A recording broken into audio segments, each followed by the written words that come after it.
Welcome back, Tigers, to another episode of the Tiger Sports Report. I'm Cody Ike, joined alongside Bray Woodall. Bray, how are you doing? Good, how are you? I'm doing pretty good. And we're joined alongside JoJo David and Aiden Roden. How y'all doing? I'm great, how are you? I'm marvelous today. How are you? That's wonderful to hear. So today we will be talking about the Rockets and the Warriors. One's competing for the playoffs, one's in the play-in right now. How do you guys think that's going to end up going? We'll start with you, JoJo. I mean, not even just how it's going, but just kind of just like whenever I think about those two teams, like what's going on right now, it's kind of just crazy to see. I mean, fatherhood, Jalen Green, I think he's averaging like 29 the past 12 games, playing insane. And I mean, 11-game win streak. They lost yesterday to the Mavericks, Luka Magic, but they lost, but that was like their first loss. And then the Warriors like at that 10 seed, that play-in spot, and they're a team that's kind of dying down. You got Curry crying on the sidelines, Draymond getting ejected, like a lot of stuff's going on with that team. They're 6-5 in this past 10 games, so I think that the Rockets are bound to pass them, and even if not, it's promising for their future. If you look at how deep that team is, dude. Jabari Smith, Tari Eason, Kenya Martin, they got a lot of guys on that team, so they got a really good future. I think, how like when fathers will have like their first kid and everything, they start getting their gray hair and everything like that. I think that's what Jordan Poole was to Curry. He couldn't take it anymore. Like if you look back at it, the stress levels he got from just playing with Jordan Poole, he was like took like 3 years off his career. Yeah, like he was not having it. And I think he also did just have like an actual another kid. Curry did, so that's like his fourth one or something like that. But I think that's one of the main downfalls to it. Also, they're all just getting old. Yeah. Like that's another thing. The injuries, Klay Thompson, he's not the same player anymore. It's JJ Redick coming off the bench. He's shooting like 4 from 15 from 3 nowadays. It's like, man, it's just not the same. But right now, Curry is not shooting the greatest either. I mean, like obviously it's still Steph Curry shooting good, but like he's had some very bad nights. Yeah, it's just the whole team's falling apart. So I do think the Rockets will end up taking that 10th seed from them. Now, would that be the whole season? Maybe not, but. Because Steve Kerr's a great coach. He could sit things straight if it happens to be like that. But I think the Rockets will eventually take that 10th seed. I don't know if they'll keep it, though. Right? I think the Warriors will probably beat out the Rockets. They have experience. They're a better coach. I just think they have more star power than the Rockets do, just with Curry and then that veteran presence off the bench, Chris Paul and Klay Thompson off the bench. I mean, that's like a solid like bench core. You know what I mean? And so I'm gonna go with Golden State, and especially if they meet in the play-in, that'll be bad news for the Rockets because Curry in the play-in to make the playoffs, you don't want to. Yeah, face Curry it. in the playoffs. Yeah. So I'm gonna go with Golden State, just with the veterans, the well coached, all that jazz.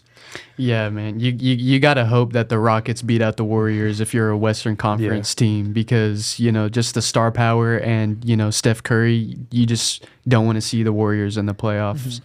But they are on the fall off, they are coming down. And, it's time to start thinking about the future, rebuilding. And the Rockets are just coming up, they're very young and all that. So, I mean, but I think the Rockets are going to take it. I think the Rockets just have the momentum. I think the way that Jalen Green's been playing, because did you guys see that clip where he got the ankle breaker and like shot it before the ball was even like 25% of the way there? He turned away 3 or 4 no-look shots. Yeah, like it's insane. But Curry's just not playing like the MVP that he used to. Speaking of MVPs, though, who do you guys think is going to win the MVP this season? We'll start with you, JoJo. I want Shea to win. I think Jokic will get it, but who I think truly deserves it, even though you might underlook them, is Luka Doncic. And from his rookie season, I think rookie season he averaged like 24 plus. Like every single year he's been in the NBA, he's put up insane numbers, almost averaging a triple double. I think this year he has like 32, 10, and like 8. And like even last year, it's just getting. I mean, obviously he's getting underlooked because they're the 6th seed right now. Yeah, not really doing too crazy. But that West is tough. If you put them in the East, I think they're like top 3, 4 seed already immediately. Yeah. So it's just the West has a lot of competition. And honestly, I feel like if you look at it, like people are gonna be like, oh, his team, they're not doing that good. But and I think we can all agree that Wembanyama's gonna get Rookie of the Year. Yeah. And man is on he's on the worst team in the NBA in the West. We're not gonna talk about the Wizards or the Pistons, but he's on the worst team in the NBA on the West side.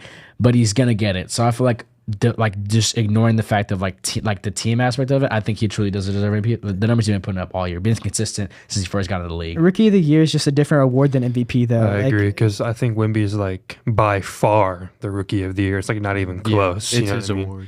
Right, but the difference between Jokic and Luka and Shea aren't that big. You know what I mean? Like I'd say like the margin between Jokic and like Fred VanVleet winning MVP is the margin from Wemby winning in like second place. You know what I mean? And so catching strays, yeah, bro. and so that's Spencer Dinwiddie. yeah. So that's my take on it, but. I think Jokic is going to win it, unfortunately. I think it should go to Shea, but Jokic is going to win it. Is this his third MVP? Yeah, that'd be unreal. his third. Absolutely unreal. Doesn't deserve it at all. If Jokic hater? Yes. What? If Embiid stayed healthy, he Yeah, would have if won Embiid it, and I stayed think healthy. Shea Yeah, deserved that it is over true. Jokic too. But yeah, that's my thoughts on it. Go to you. Aiden. Yeah, that is completely true. I think Shea is definitely the MVP. He's taken, that roster is not a one seed roster. That's Not at just all. absolutely ridiculous. He's excelling on both sides of the ball. You got to give it to Shea. He's the best player. Yeah. He's dropping 31 every single Yeah. night. Yeah, I he's think Mr. Consistent. I think he's by far the best two-way player, because Jokic, Yeah. at one point, they had to take him out like the last couple of seconds for defensive wise, and then Was that last year? I thought that was yeah, last and year. then Luka is just he's not good on defense at He's gotten better, though. all. Like him getting better is still like very below average. Yeah. It's not just even showing funny. more effort, just Yeah. showing marginally more Just effort. stepping up like one Yeah. step closer to his defender instead of just sagging off, putting his hands down by his sides and just letting him shoot a three. You know what I mean? It's actually unbelievable how bad he is at defense. I think I can go out there and put more effort into defense. Oh than he my could. gosh. What is so this hate? bad. It's Well, so bad. I don't think Bray is saying that he can play better Yeah. defense. He's just saying he can More put more effort. effort. Yeah, he can put more effort. Dive in for it. the ball and stuff like this. Put your hands up, bro. Like, Like, it's- I agree. I I think can it agree could with also that, be yeah. like a coaching thing, though, because like obviously if you're a coach, I don't think he wants Luka out there diving for the ball, because like one bad bump and that's like He'll have Kyrie go yeah. instead, Yeah. probably. that's I like mean, yeah, I agree with all that. But that being said, I do think Luka's still underrated because his numbers are just mind blowing, and his team is doing good now. He Yeah. just set the bar so high by like making the first team All NBA in his second season. Like we're already used to this Luka by now. What he has to do is prove that his team can like play winning basketball in the playoffs, and then once he gets that respect, he'll just start racking up the MVPs, I think, and all that. I think the Mavericks are doing a good job of giving him pieces to play around, though. Definitely. Other than Christian Wood, I don't know what they did with him. They ruined Christian Wood wasn't bad. They did ruin him, but he was a good. Like they're doing a good job of like getting players Yeah. to come to their team. That I agree with. Yeah. I think the Mavericks are actually trying there. Do you guys have anything else to add? I do not. Alrighty. Well, that's all we have for the NBA segment. Next up, we'll be talking some MLB and just everything going around over there. We'll see you guys there. Right now, get $200 from TTCU Federal Credit Union when you open a new checking account with direct deposit. What would you buy with $200? Cars, race cars, my own apartment, 100 coloring books, and a puppy. Or maybe some groceries and a tank of gas. $200 for whatever works for you from TTCU, because life is better in balance. Welcome back to the second segment of the Tiger Sports Report. I'm Cody Ike. We're joined alongside Austin Randall for the MLB segment. Austin, how are you doing? I'm doing amazing. How are you? I'm doing pretty good. Today we'll be starting off with the Shohei Ohtani situation and everything going on over there. Bray, you wanna fill us in? Yeah. And your thoughts also. Yeah. I think it's real sketchy. It's just like all over the place. You know what I mean? Like, I think if they held up to the CSA standards or like the agreement, that they would have to suspend Ohtani, since it went directly from his bank account wired to the bookie. You know what I mean? So I feel like they would have to suspend him in theory. But if he's being genuine, if his franchise really stole the money, then that's just a tough situation. You know what I mean? You really trusted this guy with all your stuff, and he speaks on your behalf, literally. You know what I mean? And so, and for him just to go out there and just take all your money, if that's the case, then that's sad, man. You got to get a different guy for that. You know what I mean? But it's also real sketchy. I feel like there's been like a bunch of bets placed in his hometown for $10 million, $4 million, $1 million on the Shohei under. Like, he's going to go under on Ks, and and the Angels are going to go under on points, and then the opposing team's going to go over on like points and like hits and stuff like that. And so I feel like I wouldn't be surprised if Shohei was guilty of doing that stuff, but you know what I mean? At the end of the day, that's not enough proof for anyone to point fingers at Shohei, especially. And so I'm just going to go with if I really had to choose, I would go with the translator stealing his money. I personally think it's Shohei did it. I think he did it 100%. And I think it's one of those situations where, like Bray said, there's not enough proof, but it's also just he's like the face of the MLB. Yeah. So it's like, even if he did do it, if there's anything like they can hide a little bit of it to just make him to where he doesn't have to get suspended, so they can keep him playing games, because he fills the seats at the end of the day. Since he's the Dodgers are really good, but he still fills the seats. People no matter where he at. If he went to the Athletics, the stands would be filled. Yeah, 100%. Like, they would have to expand the stadium just so they could fit more Shohei fans in there. So that's my thing. I think they're going to keep him playing no matter what they can, so they can get more money, because it's a business at the end of the day. Yeah. It's just how it is. As much as it sounds bad and everything, if he did do it, if he didn't do it, it is betting. It's not like he did something crazy. Obviously, betting is not allowed, but I think he did it 100%. If he was betting on his own games, though, because he big. Played, yeah. I think that's a little bit worse than if you just betted on like some random random cricket game, the Orioles versus the Texans, whatever.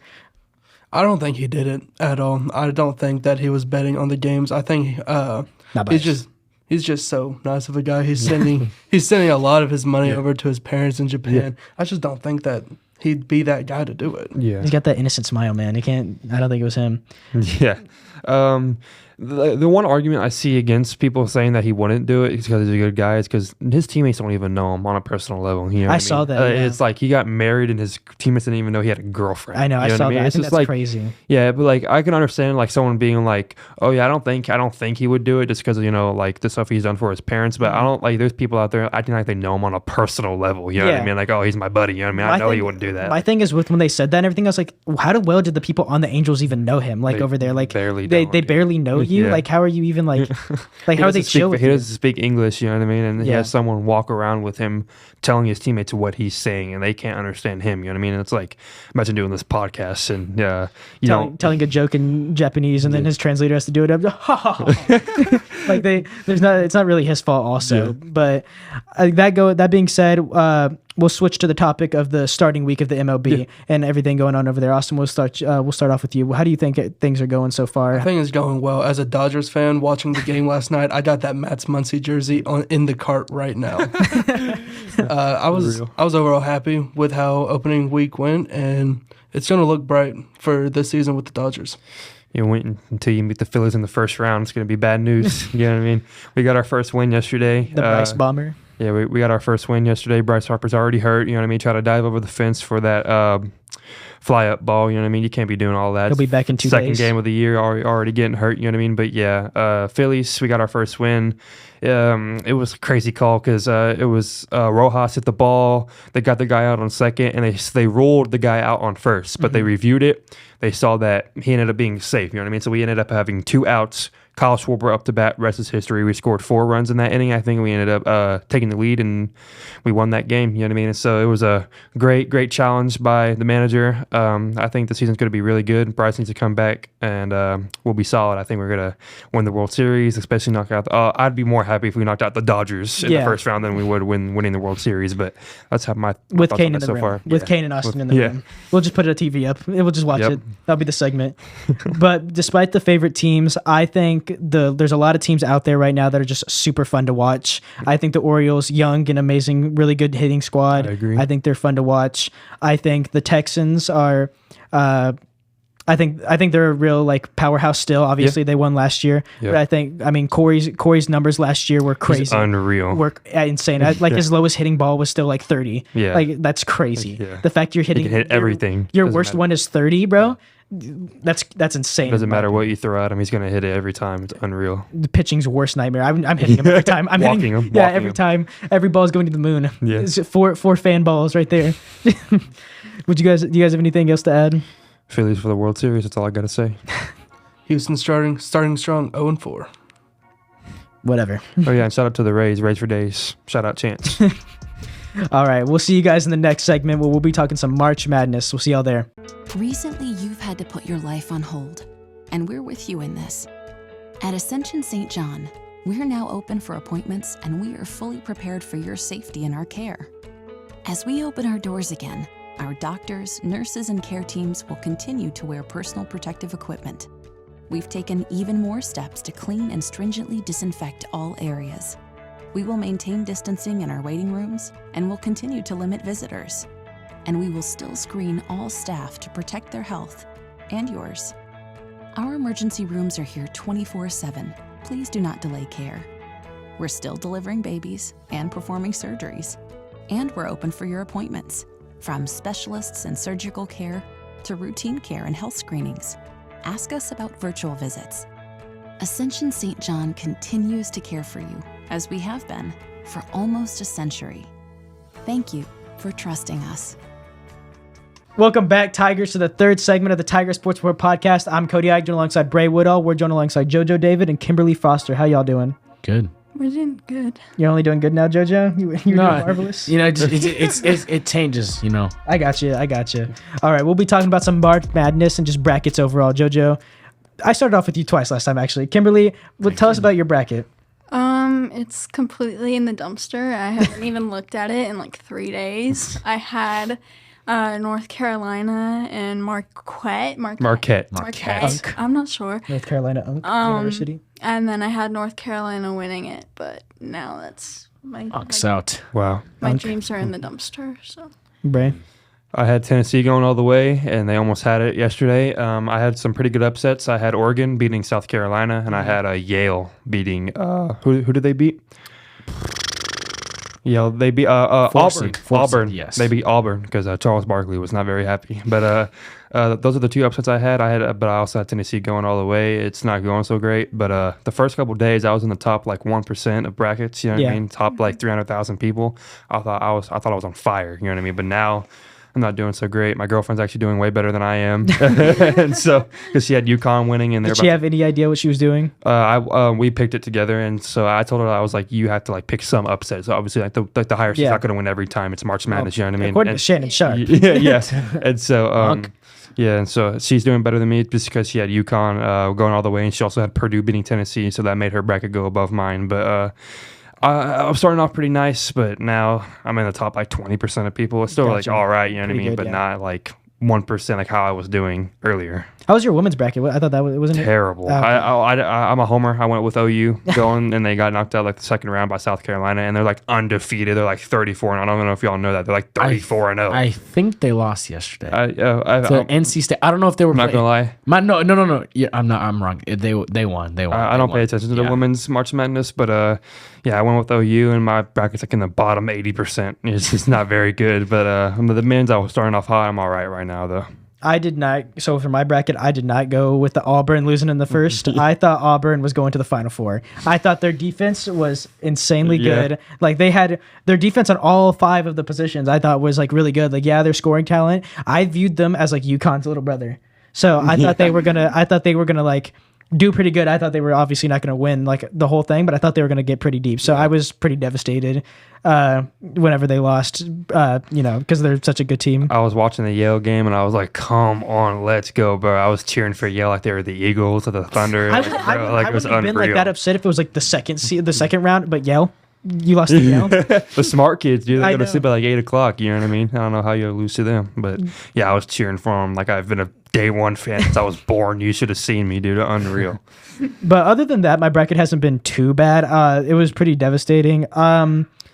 Some of my upsets were good, and the other ones I look like I'm not the smartest human.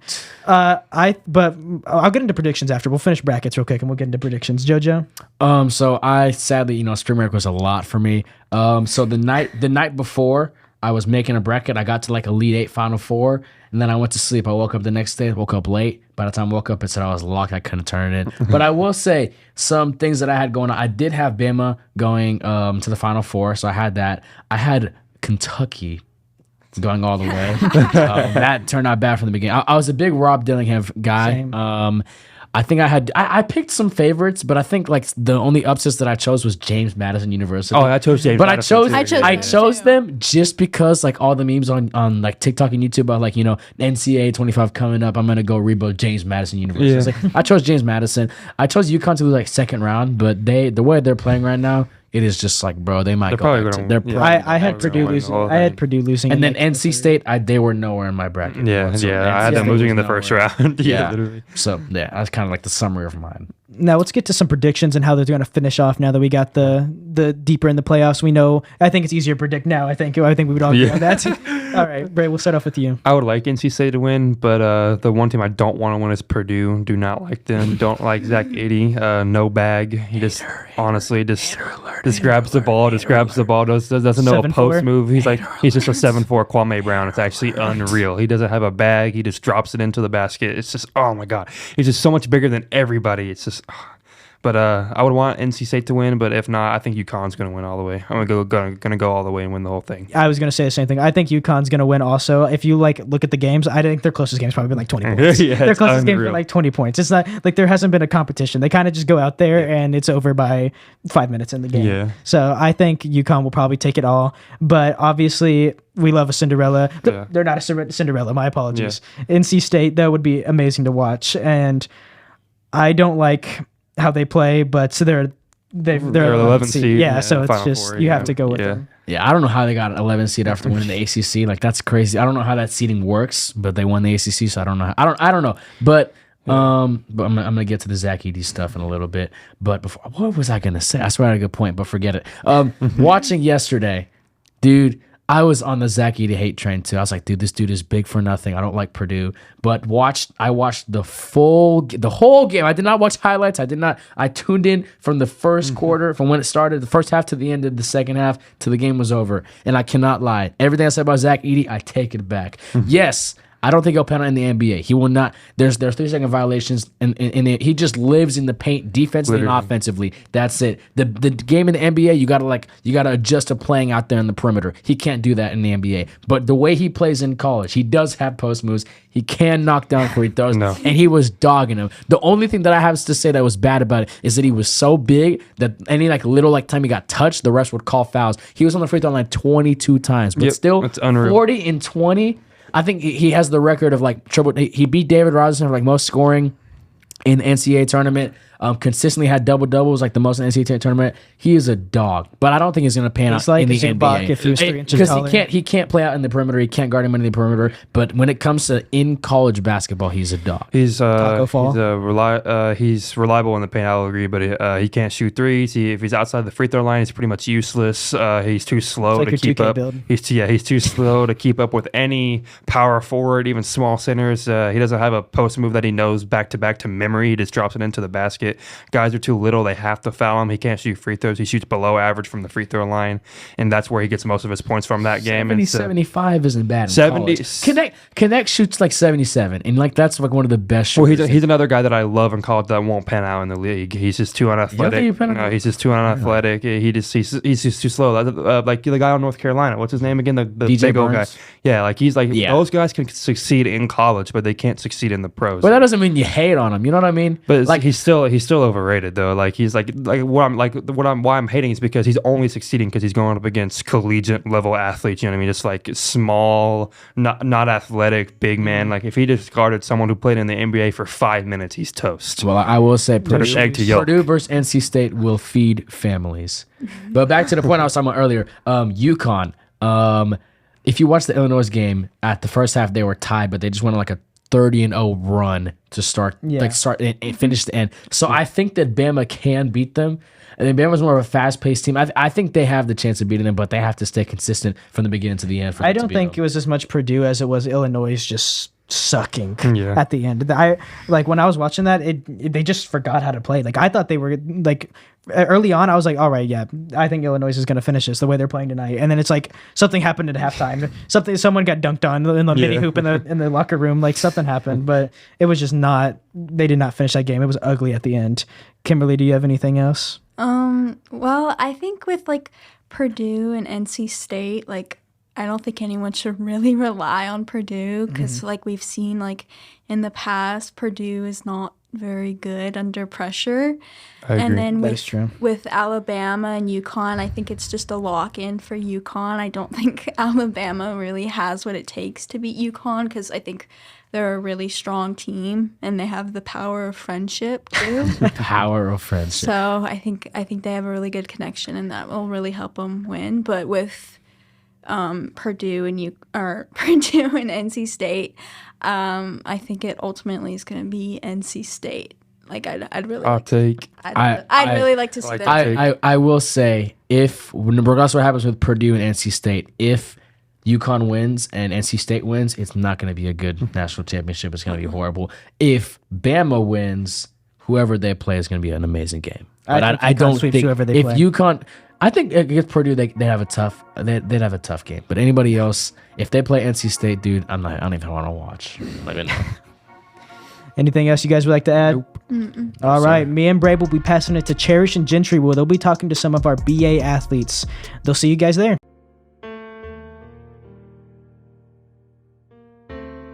For families who like to build their wealth while staying liquid, we have flexible rate CDs to keep your funds working hard, even when you're not.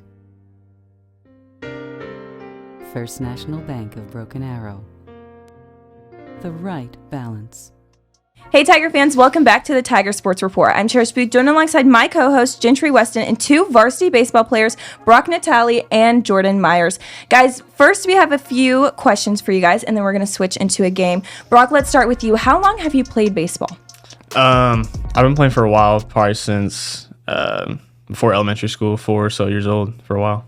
Holy cow, what about you, Jordan? My parents have a bunch of stories about me having baseballs in my hand when I was 18 months old, but I think I started playing recreational baseball at 2, so about 16, 17 years, yeah.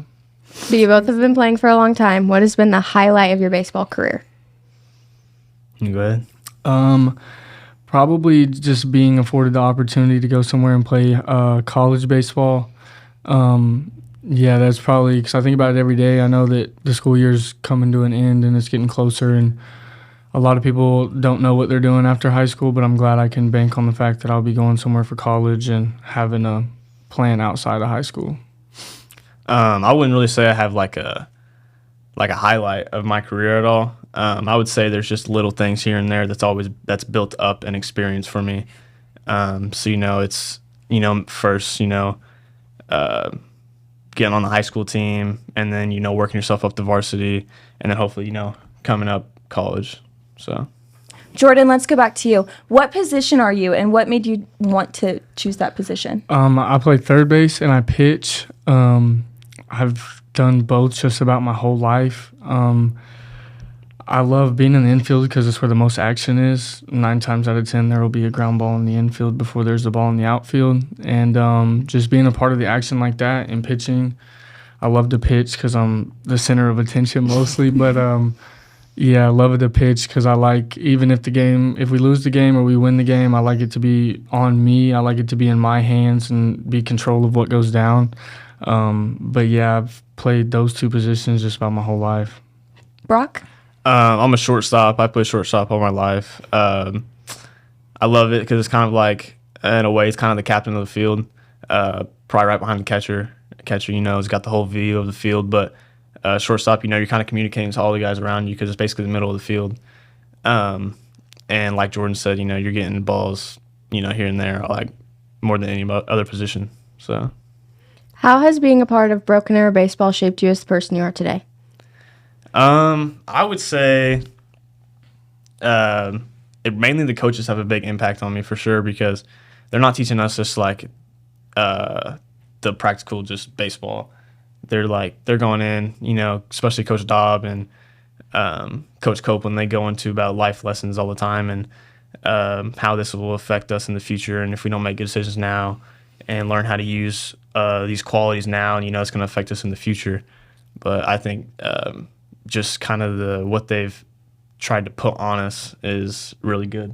Yeah, how they go about their business every day really sets a high standard for us as players. As a senior, I know I have a lot of the talks with the coaches about what we could do better as leadership and get the team going in the right directions, or what we need to do to start teaching these kid leadership roles. It'll be here, like Brock's going to be a senior next year, and like you said, shortstop's the captain of the field, and he's already being molded into that position as a leader. You have a bunch of kids that look up to him and younger guys that look up to him because they see the weight on his shoulders that he has every week and the work he's got to put in to maintain him playing the position and hitting good and stuff like that. So they all see that no matter how good he is, if he's having a bad day, the coaches will get on to him just like anybody else, or if he's doing something wrong, he's going to get put in the right direction just like anybody else is. So it starts with that, with the players that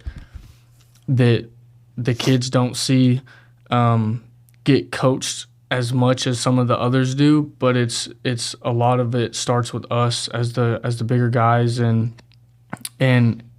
yeah, it's really a building because we can help, we can coach as it is, just me and him or other guys on the team that are looked up to. We can coach other guys because they follow in our footsteps, and we all hang out on the weekends. All the team players are always with each other. It's our group of guys. It'll be 4 or 5 different groups, but it's all the baseball player guys. So the coaches know that, and they know that we're going to bring each other together because we're friends first off. But at the end of the day, when we got to put work in on the field and go about our business, we still got to do that.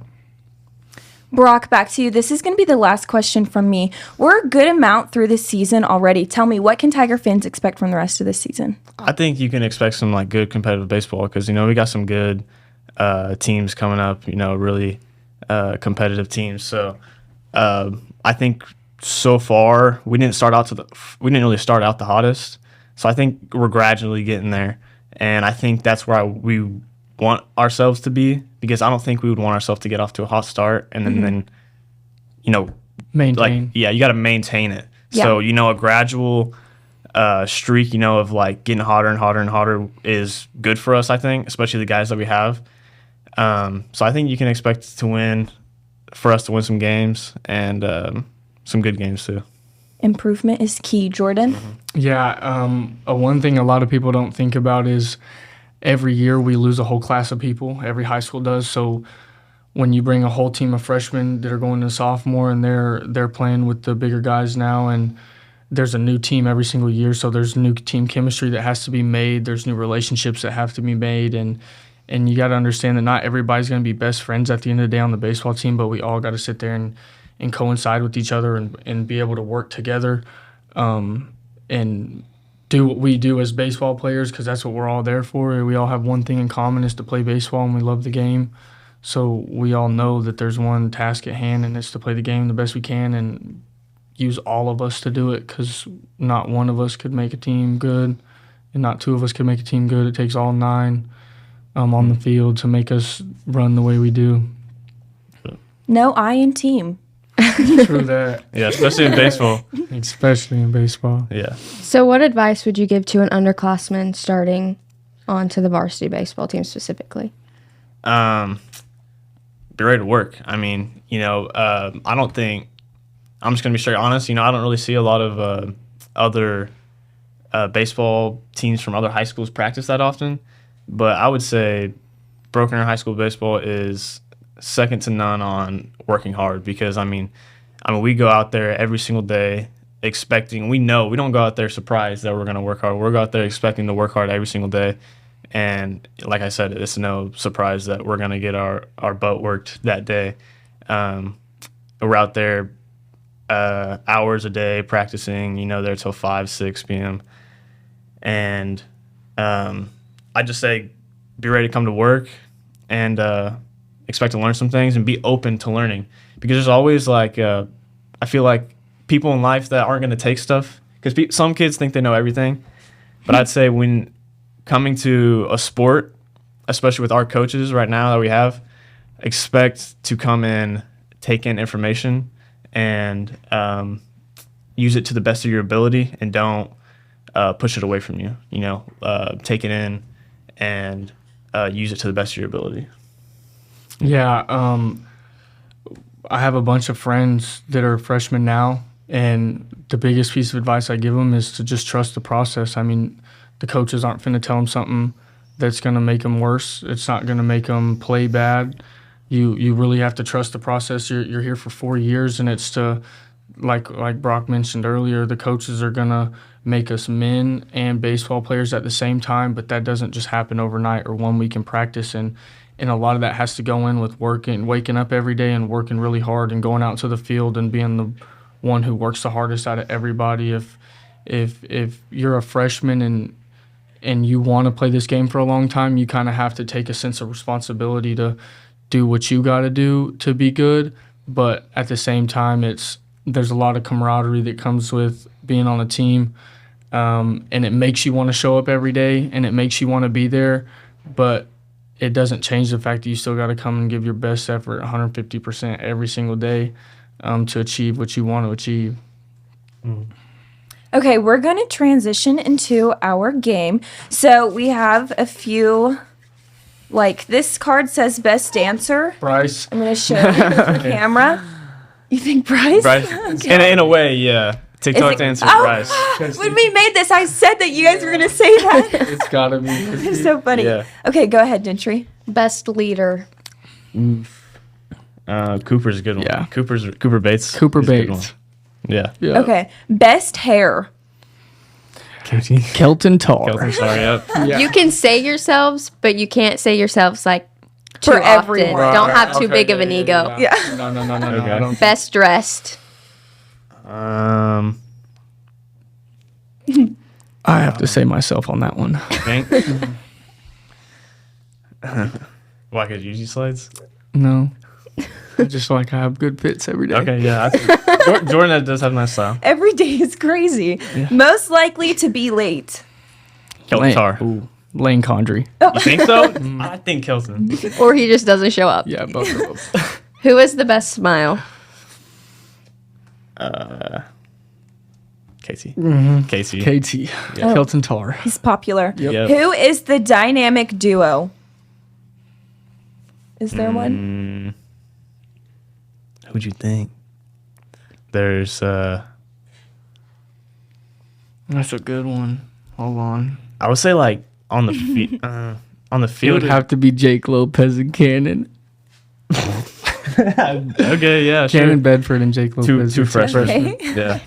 Who has the best sportsmanship? Win or lose, they're I would rocking say off. me. I would say me. Yeah, I would say Brock. Yeah. Who is the loudest? Not in a negative way. Jordan. Jordan's pretty loud. Okay. Center of attention right here. Yep. Said so himself. Yeah. Who is the funniest? You can't say yourself for this one. It'd have to be Tyler Billingsley. Tyler. Yeah. Tyler's pretty funny. I would say Tyler. Yeah, he brings a good energy every day. He's also. We should have said him for loud. Yeah, He's loud. He is He's loud. He gets Yeah. loud. Who has the best car? Whoa. Daily or Just in general. do you want to count it? Yeah, probably me. Probably him. Okay. Yeah. What kind of Yeah, car do you have? Oh, well, I had it. I still have it, but I kind of situation. It's a 2018 wide body Hellcat Challenger. Wow. She has no idea what that is. Who's the best singer? I don't know. Nobody sings really. It has to be Bates on the bus Bates rides. sings? Bus rides. I guess. In yeah. Florida? Yeah. Bates. That surprised me. Yeah. Who is the hardest worker? Okay. You seen? No, you can't say him. Never mind. I would say Bates. Bates Yeah. is a pretty hard worker. Yeah. Who do you think? Who else are you gonna say? Honestly, yeah, Bates or Titus. You'd have to give it to Titus. You have to give it to Titus. Honestly, he works a lot. Yeah, he does. He work does. A lot. Who has the best energy? Probably Grady Oliver. You think? Mm-hmm. Grady's a good one. Yeah, Grady has good energy all the time. Okay, last question. Who's the social butterfly? Kelton Tar. 100% Kelton. Yeah. Okay. Kelton Tar's pretty popular with all this. Well, Tiger fans, I'd like to thank Brock and Jordan for joining us this afternoon. I'm Cherish Booth, joined alongside my co-host, Gentry Weston, and we'll see you guys next time.